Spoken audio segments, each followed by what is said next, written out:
Welcome guys, welcome back to another video. Minkoy here. Today we're going to be reacting to how to tell who your ancestors were. Basically, it was just an interesting video that popped up in my feed yesterday and I was so intrigued. Basically, the premise of the video is, how do you know if you have any kind of nobility in your family, like noble families? That's interesting. Anyways, if you like my reaction to this video, leave a like, subscribe, and yeah. Hello and welcome to Fire of Learning. I'm Justin. Do you share the blood of a Roman emperor? Yeah. Is Charlemagne your grandfather? Is Isaac Newton your great uncle? No, Could you well, even not be without distantly Caroline. in line for a throne somewhere? If you've ever wondered about your family tree, you may have wondered who all might be in it. Maybe some famous historical figures. Well, the answer may be somewhat I mean, you go enough far back. surprising. In this video, we will look at the genealogy and demographics mainly of Europe and Northern America and discuss who your ancestors may be and how you can tell. So, let's get to it. Yep.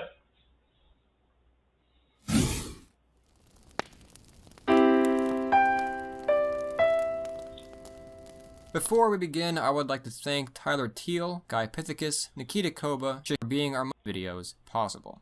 Alright. The vast majority of us can work out, at least vaguely, who our ancestors were and where they came from based on our and our biological family's physical features like hair, skin, and eye color, and where we currently live. Unless your surname was changed, it can reveal even more, much more. If your last name sounds German, then your ancestors probably were German, or at least they came from that general area. When we research these names, however, and use our family history and genealogical records to go back and find the names and stories of our ancestors, many people find they are fortunate enough to go back much farther than they realized and find some very interesting things. I have been fortunate enough to do this myself. My main paternal line is French Canadian. French Canadians are a bit like Mormons. They're excellent genealogists. So I was given pretty well-kept records and able to take it all the way back to my distant ancestors who were among the first to colonize Acadia, all the way back in the late 16th century, where I find a man with the same last name as myself, my distant grandfather, and branch out from there. Before this, going back to medieval France, the records are hazier, but eventually I come across a prominent crusader with a very similar name to me, and a claim that there was a relation to my family, although I haven't yet confirmed this. A few centuries ago, I had a French-Canadian paternal grandfather who married an Irish woman, and that line took me about as far back, and it turns out it actually led to Anglo-Irish nobility, which makes the famous chemist Robert Boyle my great-uncle. My mom's side I've been less able to explore, but it's mainly English, Welsh, and Irish, with a little bit of German and French Canadian as well. I'm not sure who else might be hiding in my family tree, but enough about me. How common is it to have such people as a famous scientist or crusader in your family tree? We'll come back to that. You know, that's something I envy people who are born in noble families. Even though a lot of noble families, especially in Europe, have lost their power. Not so much their wealth, but their power. Uh, you can, at least it gives you a clear-cut genealogical family tree going as far back as who knows how long. So that's cool. I think I'm a huge history buff, so that's interesting to me, you know. But for the moment, though, let's it'd be consider nice this to know. startling genealogical find. Almost every single president of the United States, with the exception of one or maybe two, is descended from King John of England, who lived from 1166 to 1216 AD. Which one is the exemption? Well, believe it or not, it's not Obama. Obama is actually half white. His mother had English heritage, so... Yeah, imagine, you know, that really speaks to how interconnected America and the UK was, or still are. Because all of our presidents, all of our, I'm not even American, but you get my point. All of the American presidents are connected geologically. First of all, they're all related, if you want to put it that way. But they're all connected all the way back to England. You know, England is basically like the source of everything. He's even in there. Side fact, most African Americans have some white ancestry, which links them to this discussion as well. The exception was Martin Van Buren, Van Buren being a Dutch name. Yeah. It's unclear if the same was true for Donald Trump, but with his Scottish heritage, there's probably a relation as well. Wasn't Trump German? Trump? This was the discovery of a 12-year-old girl from California. An article about it was floating around a while back, and it was actually mentioned by someone in a live stream I did recently. This is at first kind of a spooky fact. It makes us wonder, are there just ruler genes being passed on? Well, maybe, but that's not what's going on here. It's not as incredible as it seems. As it turns out, nearly a third of all Americans, or 100 million people, may be the descendants of King John. Most Jesus presidents... Christ. Why? How many kids did he have? Like 30? What do you mean everybody was related to King John? I mean, yes, you can go back 2,000 years, there will be a common ancestor somewhere, but with the exception of a handful, had direct recent English heritage, and obviously all except Van Buren had English ancestors somewhere in their family tree from at least the Middle Ages. So this find isn't so surprising. But how is it possible? Well, let's go back to medieval Europe. The first thing to consider here is that King John lived in the 1100s. He had 5 legitimate children and a handful of illegitimate ones. How many illegitimate children is unclear. King John is vilified in history, but he was definitely a bit of a party animal. From those... I don't know that much about King John. I know he was a king because he said so, but I don't... 5 children, he had at least 22 grandchildren. Not all of them lived, but his illegitimate children had children as well, so he could have had 30 or so. So he's basically like the Genghis Khan of the West. Grandchildren. It becomes quite difficult to track after this outside the main line, but you could be looking at 100 or so great-grandkids, and so on and so forth. Yeah, okay. The math isn't completely simple. You have to account for the fact that many children would have died, some would have joined the clergy, or never reproduced, etc., etc. But as each generation multiplies over the course of 750 or so years, eventually you end up with literally over 100 million people being descended from King John of England, when you factor in the descendants he has walking around the rest of the world. That's insane. I have English heritage on... You know, that's really insane that from this one person stemmed hundreds of millions of people. That's a legacy, man. That's a legacy right there. Both sides of my family, so I'd take a wild guess and say I am one of those descendants as well. And the same may be true for you, depending on your heritage as well. Go back even further, say 300 years back to the late 800s to King Alfred the Great, who also had 5 children, and probably even more people alive today are descended from him. Yeah. In fact, the vast majority of people of European descent are likely related to Alfred and his contemporaries. Nice. It helps to understand this if you start with yourself and go backwards. You have 2 immediate biological ancestors. Your parents, and they each have 2 immediate ancestors as well. Their parents bringing you to 4. Their parents bring you to 8 and 16 and 32, 64, 128, 256, 512, 1024, and then you have 2048 great-great-great-great-great-great-great-great-great grandparents, 11 generations ago. Go back 25 generations, or somewhere in the ballpark of 750 years ago, as a generation is often defined as a 30-year period, and you have, mathematically, what initially appears to be over 33 million such great-grandparents. Although this isn't entirely accurate. A few more generations and you'll have 1 billion ancestors listed in a time when there weren't 1 billion people around in Europe. The solution to this riddle is that you would see the same people appear in your family tree multiple times. Yes, that is kind of what it sounds like. It was quite common for third cousins, for example, to, often unknowingly, marry and have children. This isn't actually incest, because the distance between third cousins is far enough that the genes are fairly diluted. Although interestingly, the genes are close enough to where we actually might be extra attracted to them. In the right environments, we tend to be attracted to people who have some genetic similarities to us. Not so much that we're risking the problems that come from incest, but enough to where we get a little bit more of our own genes passed on to our offspring. Although I suppose I digress.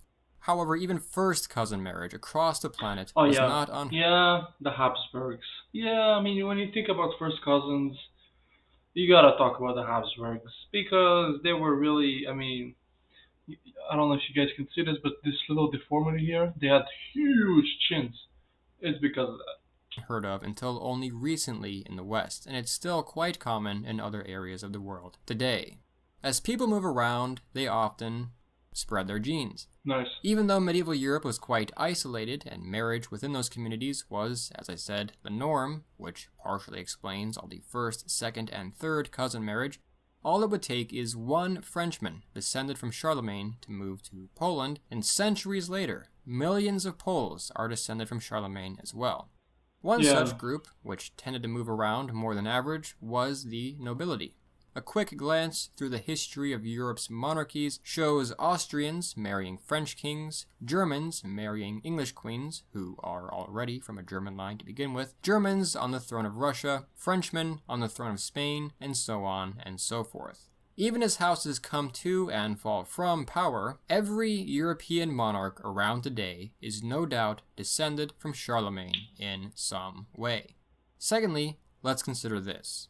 For most of European history, the upper classes, often the nobility, consistently outbred the lower classes, up until the Industrial Revolution. Well, yeah. I mean, they had better medicine. They needed more heirs, especially if you had land. Um, but yeah, it's very interesting when you think about it that when you go back in the First World War, every royal family that fought were related. They were all first cousins, and they were like closely related. It wasn't like, oh yeah, we have an ancestor 300 years ago. No, it was like, no, my father's brother's son. Where the opposite has now become true. This was, of course, the case in the Middle East, India, East Asia, and societies like that. I wonder if we'll ever see like a huge royal wedding between two royal families today. Like a princess of Norway marries a prince of England. Like a big marriage. That would be As interesting well. to see. This means that, especially in periods of famine or diseases like the Black Death in the 14th century, the nobility had higher rates of survival and successful reproduction than the lower classes did. Yeah. The Makes wealthy sense. typically had better access to food Louis and water and XIV. lived outside cities and things like that, meaning recovery from disease and surviving famine was much more likely. You get the picture. There's a number of ways that this has been determined. One of which is the fact that noble last names have become more frequent over time. Names which were once held by, say, a royal Norman family in England, like Clare, Talbot, or any name beginning with Fitz, are now much more common in the English-speaking world. But one might think that, regardless of this, a social barrier was in place that prevented the nobility from intermingling with the lower classes, especially in the Middle Ages, so the lines must have remained diverged. There were indeed actually rules against marriage between people of different social classes at various points in history, but keep in mind, over generations, a great-grandson of a king, for example, might have a lower status of nobility. If he's the grandson of the king's youngest son out of 10 or 11 sons, then he might, at this point, be, in fact he would be lucky to be, lesser nobility, but really more like the middle class or some historical equivalent. Yeah. Eventually, in fact quite quickly, diluted nobility married well-off individuals from the lower classes, and the genes spread. So, run this over the course of at least 1500 years or so, and gradually you come to see people descended from this nobility becoming more and more common, and the descendants of the older lower classes less and less common. Point being, yes, you are almost certainly related to at least some nobility of the area in which your ancestors lived, and the likelihood of this becomes greater the more distant the individual in question is. If you're descended from Europeans, then Charlemagne, who died in the early 9th century, That's a is beautiful almost portrait. certainly your ancestor. Ironic, as Charlemagne is often called Pater Europae, the father of Europe. He's also the grandfather of Europe. Does this mean we're all connected to each other somehow? Yeah, in a way. If that fills you with warm and fuzzy feelings of love and kinship, well, that's great. But also keep in mind, genes and genealogy are different stories. Genetics is actually quite complicated, and because you only have a set number of indivisible genes, often genes from distant ancestors can be diluted and snuffed out. Now for the real question. How exactly can you determine the people from whom you're descended? I'm gonna take a guess, and I think I'm wrong. Isn't that Oliver Cromwell? Your last name is key, and knowing I just think your I'm wrong. name and your mom's maiden name, as I said, can get you started going far. There are numerous sources and records online. If your family has been in the area for a while, you could even check places like your local library. To keep all your findings together, there are some online websites you could use. I mean, you could write it all on paper, but computers are infinitely easier to build family trees on. These websites are not paying me to recommend them or anything like that, it's just what I've come across in my time doing genealogical research. The site I first began using is called FamilyEcho.com. It's a simple but effective website that I've used for about 8 years now. Nice. I have, as I said, been able to go back hundreds of years and fit almost 500 people on my family tree, collecting them all here. Another website I found recently, which is interesting, is Geni.com.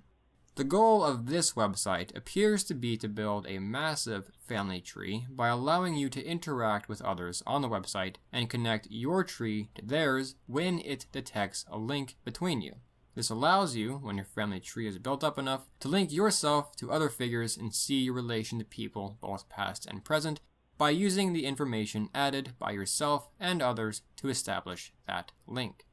I've played around a bit on the website, and I've actually found some links to Charlemagne and Louis IX, King of France. But keep in mind, it's important to verify the records before you get too excited, as anyone is able to add information on Geni.com, so it isn't necessarily perfectly reliable. And keep in mind, the process in itself is not exactly perfect either. Adoptions can often be dead ends in genealogical research. Furthermore, no offense to you or your family, or I suppose if we go back far enough, our family, but we probably all have a couple of great, etc. grandparents who had different fathers than what our family tree might say, if you understand what I mean. Oh my god, it may really? be impossible to determine exact accuracy, but in many cases, it's appreciably close enough. It may be disappointing that our medieval ancestors are less exclusive to us than we believed, unless we carry their last name or something like that. However, in another way, you could say that all of us of European descent carry the legacy of Augustus Caesar, Charlemagne, Alfred the Great, and others of this distant era, not only culturally, but genealogically as well. The same is true of the peoples of the Middle East, with figures such as the Prophet Muhammad, and the people of China, with Emperor Taizong of the Tang Dynasty.